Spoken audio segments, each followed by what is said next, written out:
igreja e a unidade do corpo de Cristo. Vamos à primeira pergunta para estarmos respondendo pela Bíblia Sagrada. Primeira pergunta: com relação à igreja cristã, Cristo tem quantos corpos? A resposta é: só tem um. Cristo só tem um corpo com relação à igreja cristã. A verdade é que ele tem muitos membros. O corpo tem muitos membros, mas é um só corpo. Não dá para dividir. A membresia é grande, apesar de ser ainda assim um pouco pequeno, como o Senhor Jesus mesmo falou que a seara é grande, mas os trabalhadores são poucos. Mas tem muitos membros o corpo de Cristo, e o corpo é um só com relação à igreja cristã. E isto, meus ouvintes, quer dizer que a igreja é una. A igreja é una. Agora, una quer dizer única. Essa palavra una se deu a partir do Concílio de Nicéia, onde a reforma protestante estava ganhando campo, e o lado oposto colocou essa palavra una para diferenciar das outras comunidades que não tinham a mesma ideia que ela tinha naquele momento. Ou seja, na reforma protestante, a palavra una foi bem desenvolvida, foi tema de muitas palavras, para mostrar que a igreja una era diferente de uma igreja repartida.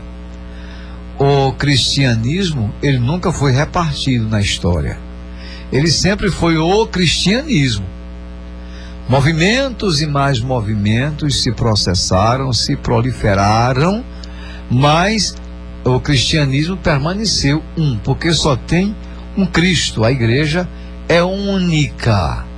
Reforma protestante não tinha essa proposta de fazer várias denominações, não. A proposta da reforma protestante, que teve como Lutero o seu principal reformador, não tinha essa ideia. Lutero só queria mudanças na igreja, e aí ele foi até mal compreendido. Ele não queria sair do catolicismo que ele professava, ele queria reformar o catolicismo, inclusive trazer essa ideia de corpo de Cristo diretamente, mas aí houve de fato a retaliação ali de povos, mas o corpo de Cristo, ele permanece um. Cristo só tem um. Mas isso tem apoio bíblico, pastor, para o que está dizendo? Tem, meu querido ouvinte. E se não tivesse apoio, não poderia dizer. Tem que ter apoio bíblico. A igreja, ela é única. Com certeza é uma só. É só você, meu caro ouvinte, dar uma olhadinha na primeira carta do apóstolo Paulo aos Coríntios, no capítulo 12, o verso 12. Vocês têm todo o tempo para procurarem na palavra de Deus aí na casa de vocês, ou mesmo no carro, dá uma paradinha, usa aí o celular, se você tiver a Bíblia no celular. Se você não tiver, confere pela palavra de Deus. Vamos fazer como os crentes de Bereia faziam. Eles observavam a palavra de Deus para ver se o que estava sendo dito era verdadeiro. Então, principalmente os nossos ouvintes que conferem muito pela palavra, vão ver na primeira carta de Paulo aos Coríntios, capítulo 12, o verso 12, diz assim: porque assim como o corpo é um e tem muitos membros, e todos os membros, mesmo sendo muitos, constituem um só corpo, assim também é com respeito a Cristo. Glória a Deus por isso. Com respeito a Cristo. Vejam bem, queridos, vejam que a Bíblia Sagrada, ela usa o corpo humano para exemplificar o corpo espiritual que é a igreja cristã.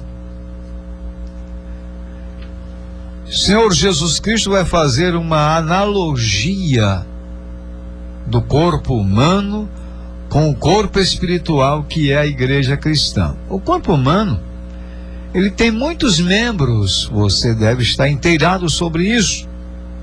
Pés, mãos, cabeça, membros superiores, membros inferiores, membros de várias naturezas. Mas, sendo muitos membros, fazem parte de um só corpo. Assim, do mesmo jeito, é a igreja de Cristo. Ela tem muitos membros, mas Cristo só chamou uma igreja. E não me digam que Lutero dividiu a igreja, porque Lutero nem tinha essa ideia de dividir a igreja. Lutero queria a reforma da igreja, desse corpo no geral.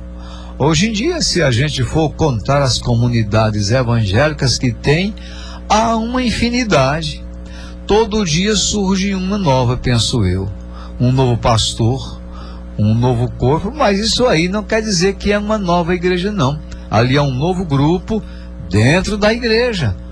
São vários membros dentro do corpo de Cristo, que é a igreja do Senhor Jesus Cristo. Pois bem, respondida essa primeira pergunta, nós vamos à segunda já já. Essa primeira pergunta e resposta diz respeito a quantos corpos Cristo tem. Só tem um. Não adianta querer dividir. Não adianta tentar criar, porque vai esbarrar no que diz a Bíblia Sagrada. E vocês já sabem, neste programa, a Bíblia Sagrada prevalece. Aliás, a Bíblia Sagrada prevalece em qualquer lugar, em qualquer denominação, em qualquer religião que queira se levantar para professar coisas diferentes. A Bíblia Sagrada é quem encerra a conversa. Nós só podemos ir pela Bíblia Sagrada. Se a Bíblia Sagrada disser, nós temos apoio. E se ela não disser o que a gente fala, então a gente não tem aquele apoio. E o apoio é concernente ao que está escrito na palavra de Deus. Pois bem, Cristo só tem esse corpo. São muitos membros, mas a igreja cristã é um só corpo em Cristo Jesus. É assim que Jesus Cristo quer, é assim que Ele faz, é assim que nós somos. As denominações são diferenciadas, mas se elas forem com a essência do Evangelho que pregam, então elas são membros do mesmo corpo, ou seja, tudo que elas fazem convergem para o crescimento do corpo, e isso para a glória de Cristo. Respondida a primeira pergunta, nós vamos fazer aqui uma pequena pausa. Nós estaremos voltando com a segunda pergunta. Mas se o ouvinte, amigo, quer ainda entrar no assunto que Cristo só tem um corpo, Cristo só tem uma igreja, e que ela é una no bom sentido, não é aquela ideia una que ela é santa, como era lá naquela época do Concílio de Nicéia, una, santa, católica e também infalível, não, né? Porque a igreja de Cristo, enquanto estiver na terra, ela terá problemas com o pecado, enquanto estiver na terra. Mas quando se completar a saída dela da terra para morar com Cristo, ali acaba tudo que é terreno, e aí vai viver uma novidade de vida, como o apóstolo Paulo já relata muito antes. Se alguém está em Cristo, é nova criatura, as coisas velhas passaram, e eis que tudo se fez novo. Você pode ligar para nós, ouvinte amado. Nós temos aqui o primeiro ponto, a primeira pergunta apenas, já debatida, já explicada, e você pode ligar para nós para falar mais sobre essa questão. Vamos ver um texto aqui para o irmão José João, que frequenta ali a comunidade evangélica congregacional aqui na cidade de Alagoa Nova. Vamos mandar para o seu José João Eclesiastes, capítulo 12, o verso 1. Olha aqui, seu José. O senhor é muito jovem e que aproveite os seus dias de juventude para fazer a obra de Deus. Eclesiastes, capítulo 12, o verso 1, diz assim, nessa linguagem bem original: lembre-se do seu Criador nos dias da sua mocidade, antes que venham os dias maus e cheguem os anos em que você dirá: não tenho neles prazer. Então, seu José João, para o conforto, né, do senhor e da sua família, se lembrar do Criador nos dias da mocidade é procurar fazer aquilo que é para fazer enquanto é jovem. Quando ficar de mais de idade, continua fazendo, né? Mas há muitas pessoas que deixam para fazer alguma coisa para o mestre quando já estão cansadas, já estão sem poder fazer mais nada. Claro que o senhor trabalha muito na obra do Senhor, é um cooperador na obra do Senhor, e que o senhor possa se lembrar cada dia de estar fazendo essa obra com alegria enquanto é dia.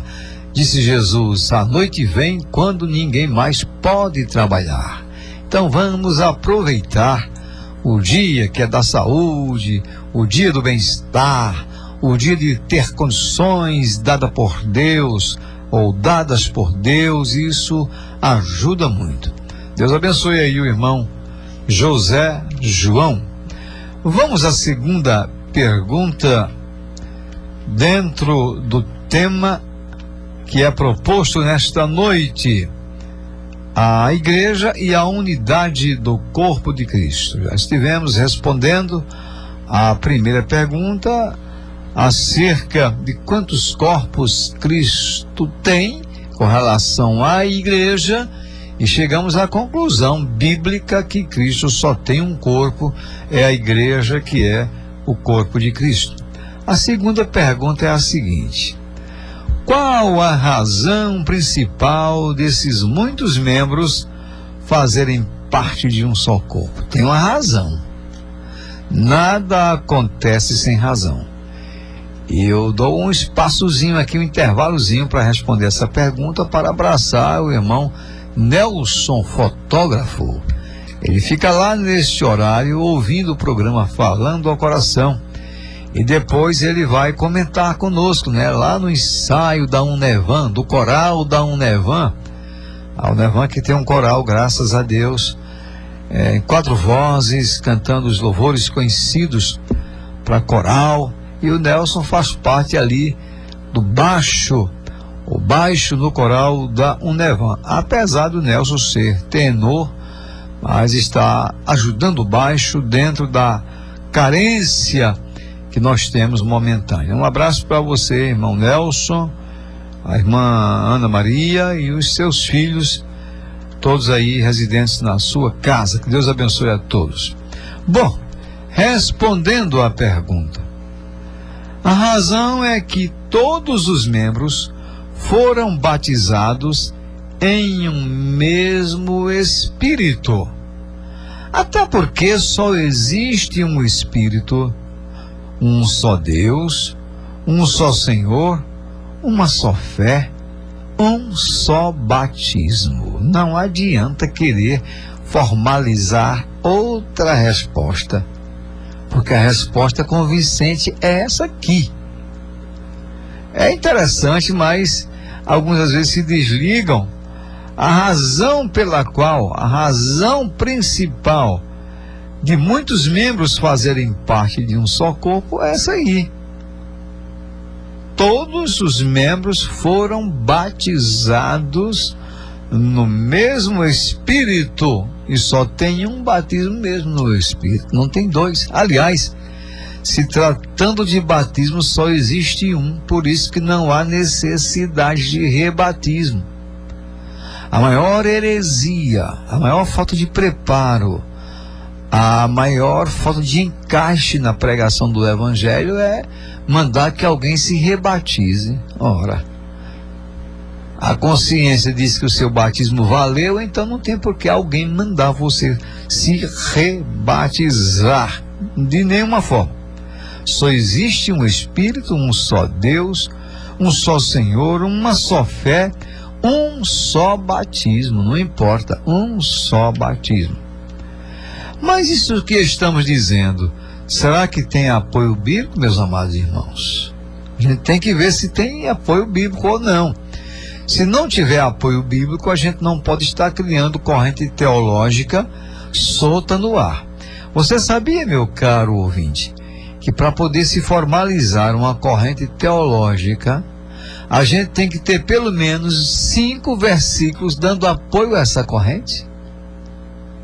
Essa é a regra, seminarista Denilson. Pelo menos 5 versículos para se formar uma corrente teológica.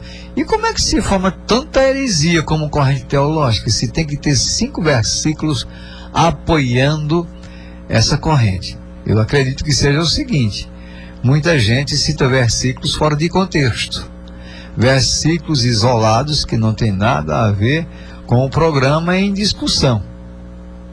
A verdade é essa. Então, precisamos ter muito cuidado. O Espírito é um só, o batismo é um só, existe um só batismo, um só Espírito, um só Senhor. Também existe uma só igreja. Uma só igreja. Essa é a igreja do corpo de Cristo. E a base vem aí. Onde é que está a base? O meu ouvinte vai abrir a Bíblia Sagrada no livro de Efésios, aquela carta que a gente esteve estudando anteriormente. Efésios capítulo 4, 5 e 6. Efésios 4, 5 e 6. Olha o que diz o texto. Há somente um corpo e um só Espírito, como também é uma só a esperança para a qual vocês foram chamados. Agora, se é que de fato foram chamados, eu não sei. Se é que de fato foram chamados. O verso 5 vai dizer: há um só Senhor, uma só fé, um só batismo. O verso 6: um só Deus e Pai de todos, o qual é sobre todos, age por meio de todos e está em todos. Resolvido o problema. Um só Deus, um só batismo, um só Senhor, uma só fé. Que coisa maravilhosa. Existe muita gente que tenta mudar essa prática bíblica, mas não cabe. Ninguém pode apagar as Escrituras. Ninguém pode mudar o rumo das Escrituras. As Escrituras são coisas espirituais, mas elas são bem naturais. O que é natural você não pode mudar, meu caro. Está escrito, carimbado, a vontade de Deus, o Espírito Santo de Deus foi quem inspirou a sua palavra e ninguém pode mudar. O Senhor é um só que age em todos. Age em todos, da forma como Ele quer. O Senhor age na vida de todos. Uns têm uma revelação, outros têm outro dom, e assim a igreja vai crescendo na graça e no conhecimento da verdade, mas na realidade é dessa forma. Não há outra. O Senhor está sobre todos, é sobre todos, não importa a nomenclatura, não importa a denominação, não importa a placa, o que importa é que o Senhor Jesus está sobre todos. Agora, infelizmente, há muita gente que acha isso. Em todos não, porque nem todos merecem. Ninguém merece nada, meu caro, inclusive eu, e você também não merece.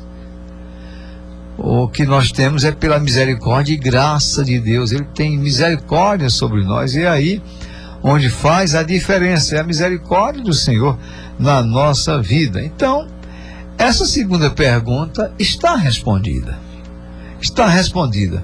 Qual é a razão a razão principal, qual é a razão principal de esse povo com muitos membros fazerem parte de uma só igreja, de um só corpo, que é o corpo de Cristo? A razão é essa: há só um batismo, há um só Senhor, há uma só fé, uma só palavra, há também. Agora escuta aqui uma coisa, amada igreja ouvinte. Há o problema doutrinário que existe no meio do corpo de Cristo, que a gente pode denotar aqui. Há o problema doutrinário. O problema doutrinário é que nem sempre o corpo de Cristo está caminhando juntamente com a divergência das doutrinas que se tem. Eu posso defender uma doutrina, mas um irmão meu pode defender outra, e isso não pode fazer separação entre mim e ele, não. Porque o que nos une é maior, que é Cristo. O elo da igreja é Cristo. Aqueles que pensam diferentemente, não tem problema, é pensamento. Agora, tendo base bíblica é o que é mais importante, né? É o mais importante. Então, respondida aí a segunda pergunta, nós vamos à terceira pergunta. Sabe qual é a terceira pergunta? Eu vou dizer daqui a pouquinho, depois de mais um intervalozinho. Vamos ter mais um intervalo para nós podermos fazer a terceira pergunta. São 8 perguntas nesta noite. São 8. Nós vamos chegando aqui à terceira pergunta. Estamos aprendendo que a igreja de Cristo é uma só. O corpo de Cristo é ligado pelas juntas e medulas. Ele é ligado por tudo quanto Deus fez, ele é ligado pela própria vontade de Deus e não tem como separar. Existe, por exemplo, igreja que não quer ter comunhão com outra, sim, por causa de um pontinho doutrinário, então por causa de uma questão teológica. Você sabia que a separação por uma questão teológica é falta de experiência? É falta de amadurecimento religioso, é falta de um conhecimento mais acurado da palavra de Deus. A igreja de Cristo tentar ser dividida por causa de uma questão teológica.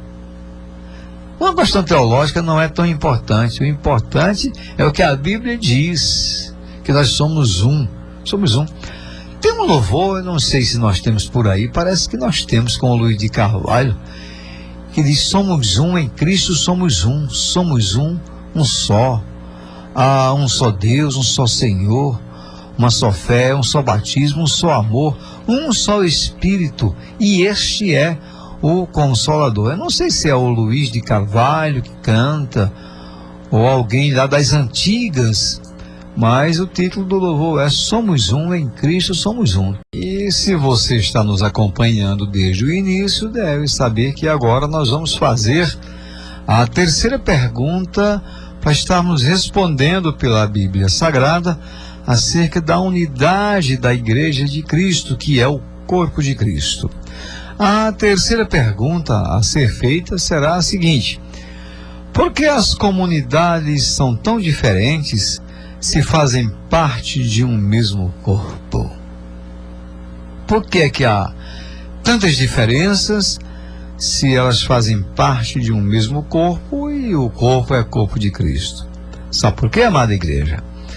Porque Deus usa cada um de acordo como Ele quer. É por isso. E cada um de fato é diferente do outro, porém todos devem convergir para o mesmo corpo, ou seja, todos devem estar do mesmo lado, contribuindo para o engrandecimento do corpo de Cristo. Aí pergunta-se: e isto tem base bíblica? Ora, se tem base bíblica, sim senhor, tem sim, com certeza. É só o ouvinte amado dar uma olhadinha na primeira carta, ainda a primeira carta aos Coríntios, do apóstolo Paulo, capítulo 12, o verso 28 vai dizer o seguinte: Deus estabeleceu na igreja primeiramente apóstolos, em segundo lugar profetas, em terceiro lugar mestres, depois os que têm dons de curar ou de ajudar ou de administrar, ou de falar em variedade de línguas. Eu li 1 Coríntios, capítulo 12, o verso 28. E vejam só, meus caros ouvintes. É por isso que as comunidades que nós temos, elas são diferentes, mesmo fazendo parte de um só corpo, tem as diferenças. Os dons são diferenciados. Quando o texto começa a falar de um tempo e de outro tempo, mestres, pastores que são mestres, quando fala de pessoas dessa área ligada ao ministério ou ligadas ao ministério, está falando logicamente de um mesmo corpo. Mas veja bem, não dá para ser uma outra coisa. A uns Deus estabelece na igreja, primeiramente, como apóstolo. Isso era ministério do passado. Ministério apostólico. Em segundo lugar, profetas. Vocês sabem que a profecia para o cânon bíblico, ela foi concluída até o livro ser fechado, mas o dom da profecia, ele continua, porque a profecia é bíblica, e é um dom. Depois é profeta, terceiro lugar, mestres, depois os que têm dons de curar, que tudo isso é dom que capacita uma pessoa para fazer a obra do Senhor. E aí tem até o dom de falar em variedades de línguas, 1 Coríntios 12, 28. Por isso que as comunidades, elas são diferentes, porque têm dons diferentes, e Deus usa quem Ele quer, como quer, da maneira que Ele quer. Por isso que há diferenças. Por exemplo, a comunidade evangélica, que não tem muita gente que tem esse dom de línguas, essa variedade de línguas. Não é toda a igreja que tem, mas ela já deve ter outra. A que não tem o dom de línguas já tem outra maneira de usar os dons, como por exemplo o dom na palavra. É um dom de Deus. Esse dom de curar não é curandeiro, mas é aquele que ora e umas pessoas ficam curadas. Se não tem numa igreja, mas tem um outro dom. E aí as igrejas não podem andar brigando, dizendo: você não é igreja porque não faz isso que eu faço, você não é abençoado porque não tem isso aqui que a nossa faz. Não, isso é pura ignorância, porque Deus usa quem Ele quer, é como Ele quer, na hora que Ele quer e para a finalidade que Ele quer. Está respondida essa terceira pergunta, mas nós vamos agora a uma quarta pergunta. Nós vamos nos aprofundando, seminarista Denilson. O estudo a ser concluído hoje vai se aprofundar tanto que às vezes se torna polêmico para quem é polêmico. Para quem não é, não tem polêmica alguma. A quarta pergunta. Eu acho que essa daqui eu vou pedir para que o seminarista responda. Nós temos uma resposta formalizada? Temos. Mas vamos pedir a participação aqui do seminarista Denilson. Por que esses dons são para a edificação da igreja, mas em muitas vezes as discórdias tomam rumos de destruição dentro do próprio corpo de Cristo, que é a igreja de Cristo? Os dons não são para capacitar os filhos de Deus dentro da igreja, a comunidade? E por que há tanta confusão às vezes no ar, sem a mínima necessidade? Não são todos do mesmo corpo? Pastor, por causa da carnalidade, né? Que muitos ainda estão e não abrem os olhos espirituais para entender que os dons, eles são para edificar e não para dividir ou provocar dissensão ou divisão na igreja. Quer dizer que tem gente com os dons espirituais que, ao invés de convergir, estão dividindo. Pastor, alguns ainda por falta de maturidade, né, ainda acham que os dons são para edificação de si próprio. Como se ele fosse um artista. Sim, sim. Se bem que às vezes se coloca até em xeque se a pessoa está, né, sendo abençoada com aquele não haja vista que ela, a sua carnalidade, né, leva outros a duvidarem disso. Muito bem, seminarista Denilson. O Presbítero John também poderia participar um pouquinho nesse sentido aí, nessa pergunta. A pergunta é a seguinte, Presbítero John: por que esses dons são para edificação da igreja? Mas resumindo, tanta gente faz confusão e divisão com os dons que se tem na igreja. Por quê? Pastor, o Espírito, ele dá os dons que ele quiser, né? A unção que está em nós é que nos ensina, se referindo ao Espírito Santo que está em nós, né? Existe confusão porque existem pessoas que, infelizmente, não enxergam a obra de Deus como obra espiritual. E aí o seminarista falou da questão carnal. O dom é espiritual, e aí a carne vai e vence o espírito. Tem na Bíblia aquele homem, eu me esqueci o nome agora, o Elisma encantador, alguma coisa Elimas, assim, né? Que ele queria comprar, né? Era o mágico. Queria comprar o dom do apóstolo, né? E ele acabou ficando cego. Ele achava, então Elimas achava que ele só seria uma pessoa compreendida pela sociedade, uma pessoa de destaque, se tivesse aqueles dons. Ele tinha as suas artes mágicas, mas não era de Deus, era só enganação do diabo. Mas ele queria comprar os dons do Espírito Santo, e aí ele estava mexendo com coisa séria, né? Então os caros ouvintes estão compreendendo. Tantos dons na igreja cristã, no corpo de Cristo, que é a igreja cristã, tantos dons, mas às vezes ao invés de um crescimento espiritual maior, vem destruição. E as causas vocês vão saber de acordo com o que a Bíblia responder. Boa participação aqui do nosso seminarista Denilson e também do presbítero John Kleber. Mas aí o Denilson quer colocar mais algo. Pastor, mais um acréscimo, né? Tem também, se a carnalidade, portanto, não há o exercício do amor, né? Que Paulo depois vai falar mais à frente. Então, não há o exercício do amor entre os irmãos, né? E aí daí procedem alguns sentimentos que não corroboram para a edificação, né? E de fato, todo dom parte do amor. É por isso que às vezes os dons são questionados, porque alguém diz que tem dom A, dom B, dom C e assim por diante, e não tem amor, que é de onde parte todos os dons.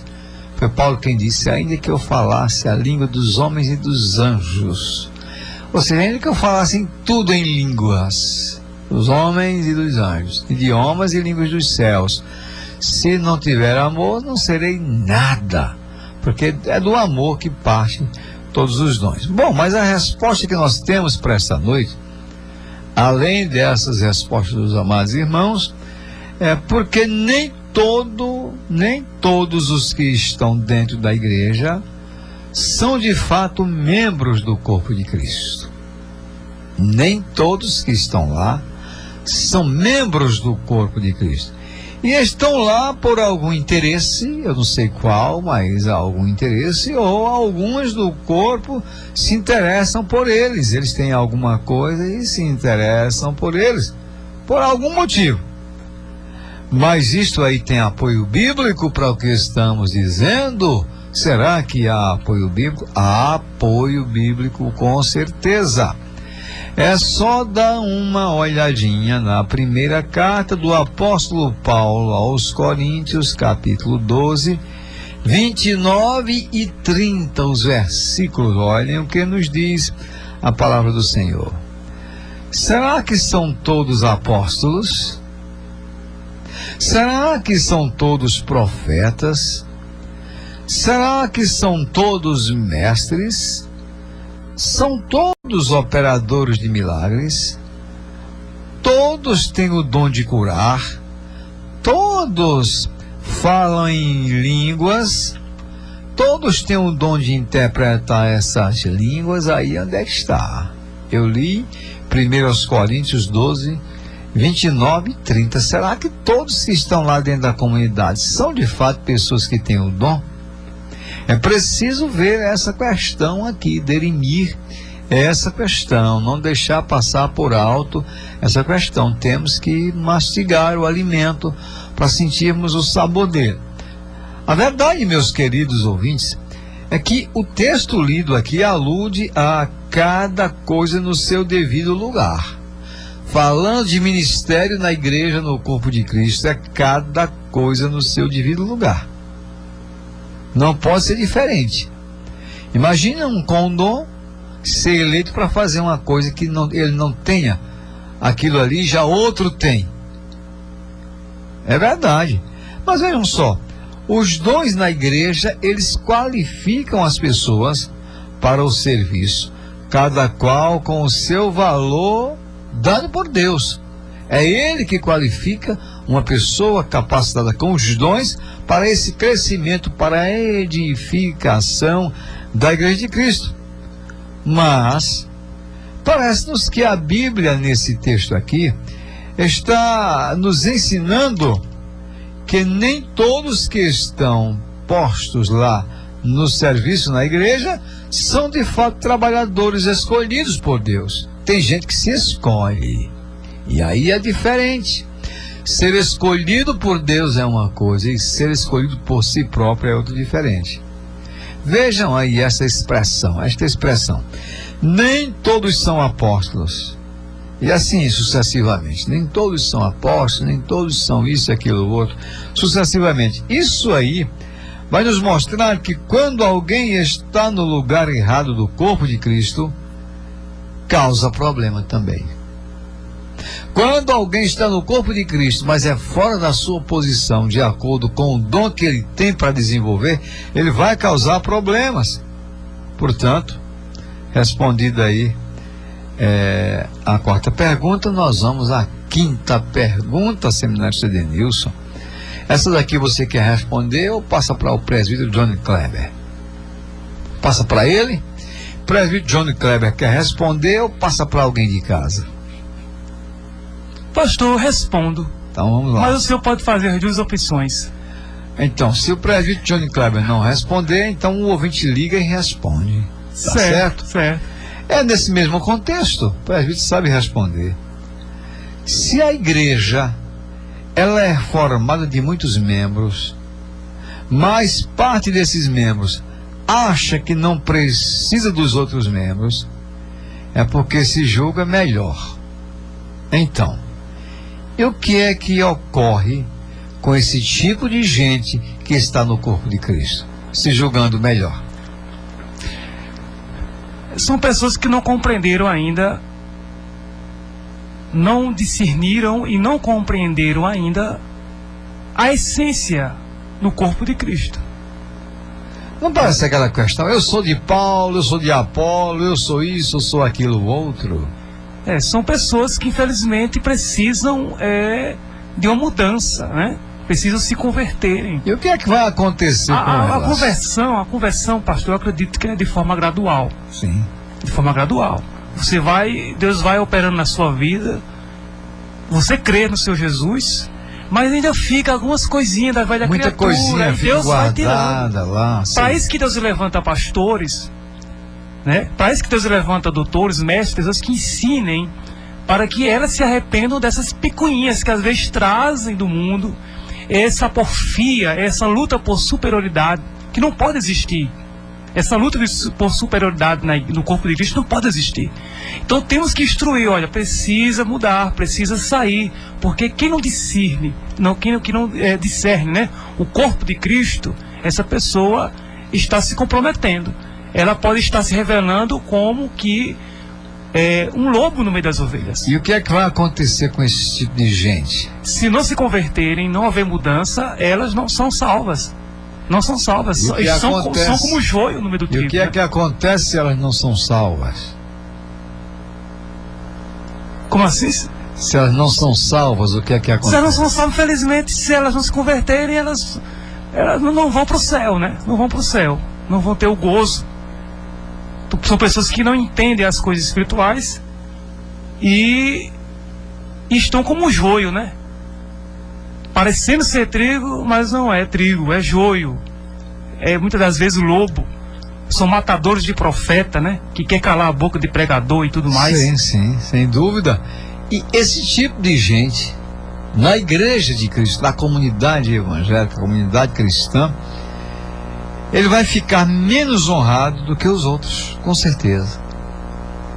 Eles andam à procura de tanta honra, acham que são insubstituíveis, vão ficar menos honrados do que os outros. Mas isso tem base bíblica? Isso que eu estou dizendo? Tem. A participação de vocês, muito importante. Mas tem base bíblica isso, pastor? Tem, sim. Dá uma olhadinha, por exemplo, na primeira carta do apóstolo Paulo aos Coríntios, no capítulo 12, os versos 23 e 24. Olha lá, está escrito: e os que nos parecem menos dignos no corpo, a estes damos muito maior honra. Também os que em nós não são decorosos, vestimos de especial honra. Ou seja, os mais fraquinhos é quem tem mais honra. Aqueles mais abastados parece que vão perdendo honra, porque eles estão se julgando grandes sem ser. E estão se enganando assim. Os discípulos, pastor, desculpa eu atrapalhar o senhor. Os discípulos uma vez estavam discutindo entre eles quem dentre eles era o maior. O maior no reino de Deus. Mas a gente vê que o único que deixou de ser salvo, que não se arrependeu, né, foi o Judas, né? Mas todos os outros ficaram no ministério. E Jesus disse o seguinte: você quer ser o maior, seja o seu serviçal, seja o menor, vá servir. Você quer ser o maior, vá servir. Não é dizer eu sou o maior e se achar. Eles levaram essa discussão até na hora da ceia, né? Sem dúvida. Mas vejam o verso 24, o que é que nos diz? Ao passo que os nossos membros nobres, ou seja, os melhores membros, não têm necessidade disso. Contudo, Deus coordenou o corpo, concedendo muito mais honra àquilo que menos tinha.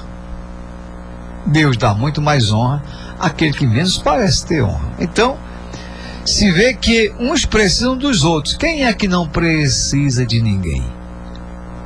Quem é que pode dizer que não precisa de ninguém? Porque Deus é quem coordena cada um no corpo de Cristo, na igreja. É Deus que coordena, dando honra ao mais humilde, sabendo que tudo concorre para a glória dele. 1 Coríntios 10, 31. Que coma, que beba, ou que faça outra coisa qualquer, tem que ser feito para a glória do Senhor nosso Deus. Bom, respondida aqui a quinta pergunta, vamos à sexta pergunta, porque o tempo está passando rápido. Estamos quase chegando ao final do programa. Sexta pergunta. Essa aqui quem responde, presbítero Jonel, o seminarista Denilson. Vamos deixar para que ele responda, nos ajudando. Qual é a lição de exortação para aqueles que insistem em achar que são melhores e por isso não precisam dos outros? Qual é a lição que fica para eles, Denilson, para esse tipo de gente?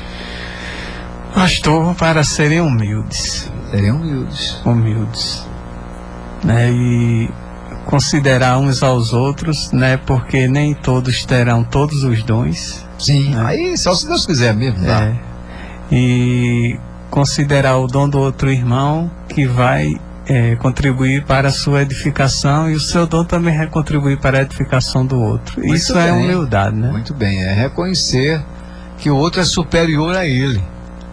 A minha resposta nisso aí é que nenhum pode dizer que não precisa do outro. Nenhum pode dizer. E se disser, da boca para fora, porque não pode mesmo. E se disser, é porque não conhece a Bíblia. E se conhece, é porque não coloca ela em prática. Quer se sobressair e dizer que é o melhor. E isso tem base bíblica, Denilson? Será que isso tem base bíblica, caro ouvinte? Tem sim. Vou convidar o meu ouvinte a abrir a Bíblia Sagrada, na primeira carta do apóstolo Paulo aos Coríntios, capítulo 12. Nós vamos ler os versos 21 e o verso 22. Olha que coisa bonita, ouvinte. Os olhos não podem dizer à mão: não precisamos de você. Os olhos não podem dizer à mão: não precisamos de você. E a cabeça não pode dizer aos pés: não preciso de vocês. Verso 22. Pelo contrário, os membros do corpo que parecem ser mais fracos são necessários. Por que se destacar dizer que é o melhor? Até aquele membro que não parece ser tão necessário, ele é necessário. E aí nós vamos estudar mesmo nesse finalzinho de programa. Em primeiro lugar, você sabia, meu caro ouvinte, que os olhos são peças muito importantes no corpo? Os olhos são peças muito importantes. Vejamos como é que os olhos são. Lá no Evangelho de Mateus, no capítulo 6, o verso 22, diz que os olhos são a lâmpada do corpo, ou a candeia do corpo. Se os seus olhos forem bons, todo o seu corpo será cheio de luz. Ora aí, se os seus olhos forem bons, como eles são importantes. Sem dúvida alguma, os olhos são peças importantes no corpo. Agora, recebam essa palavra. Mas mesmo assim, eles sendo tão importantes, os olhos não podem dizer que não precisam da mão. Eles são importantes, mas não podem dizer que não precisam da mão, porque os olhos não apalpam. As mãos sim. Olha como um precisa do outro. Em segundo lugar, a cabeça. Olha que analogia. A cabeça. Ela não pode dizer aos pés que não precisa deles. Não pode. Vejam só. A cabeça tem um cérebro. E esse cérebro é quem comanda todo o corpo. É membro muito importante a cabeça. É onde carrega o cérebro. Mas a cabeça sem os pés não se locomove. Isso quer dizer que um precisa do outro e como precisam do outro. No corpo de Cristo, uns precisam dos outros, porque cada um tem a sua função. Então, esta é a lição de exortação para aqueles que insistem em achar que não precisam dos outros. Todos precisam, com certeza. E na igreja, que é o corpo de Cristo, todos precisam uns dos outros. Respondida a sexta pergunta, vamos chegando agora para a sétima, que é a penúltima desta noite. Por que é que Deus faz todo esse processo com a igreja, que é o corpo de Cristo? E aí, Denilson, por que é que Deus faz esse processo todo com a igreja? Essa série de ensinamentos para a igreja. Por que é que... Crescimento, né? Amadurecimento espiritual. Amadurecimento espiritual. É o que falta em muita gente. Eu tenho aqui uma resposta por duas razões. A primeira, para que não haja divisão no corpo de Cristo. É por isso que vem os ensinamentos à igreja. Segunda, para que os membros cooperem com todo cuidado em favor uns dos outros. Isto tem base? Tem base, sim. 1 Coríntios 12, 25 diz o seguinte: para que não haja divisão no corpo, mas para que os membros cooperem com igual cuidado em favor uns dos outros. Então, é por isso que Deus faz todo esse processo com a igreja, com o corpo de Cristo, porque Ele não quer divisão no corpo de Cristo, que é a igreja. Presta bem atenção, ouvinte, é a igreja. Oitava e última pergunta para a gente concluir, seminarista Denilson. Como deve ser o dia a dia dos membros do corpo de Cristo? Como é que deve ser? Será que aqui em Alagoa Nova está como a Bíblia manda? Será que lá em São Paulo está como a Bíblia manda? Ou aqui bem próximo a nós, em Matinhas, será que está como a Bíblia manda? Então, busque a Deus agora, em nome de Jesus, entregue a sua vida a Ele e vá escutando o programa Falando ao Coração. Você só tem a ganhar, porque o programa Falando ao Coração faz questão de ensinar pela palavra de Deus. E a palavra de Deus não erra. Se ela não erra, você vai muito bem ouvindo esta palavra.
Em seu seguro abrigo.